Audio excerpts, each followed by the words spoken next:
चला तर आज आपण बनवणार आहे पारसा दोडका. त्यासाठी पारसा दोडका घेतलेला स्वच्छ धुवून चिरून घेतलेला आहे. त्यानंतर शेंगदाणे आणि खोबऱ्याचा किस मग असा तव्यावरती भाजून घेतलेला आहे. पातेल्यामध्ये तेल कडकडल्यानंतर जिरे मोहरी घातलेली, कढीपत्ता टाकलेला, त्यानंतर लाल मिरची, एक मोठा टोमॅटो, हळद, मीठ टाकलेलं आहे, मसाला आणि त्या शेंगदाण्याचा कूट आणि खोबऱ्याचा कूट, त्यामध्ये हळद, मीठ, थोडंसं मिर्च मसाला टाकून मिक्स केलेला आहे.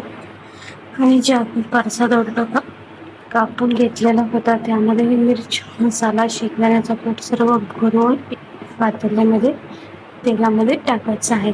तेलामध्ये टाकल्यानंतर 2-4 मिनिटं असं सर्व मिक्स करून त्याला परतून घ्यायचं आहे. त्यात थोडेसे पाणी घालायचे आहे. पाणी घातल्यानंतर त्यावरती एक छोटीशी आपण वाफ 5-6 मिनिटं वाफ येऊ देण्यासाठी एक प्लेट झाकूयात.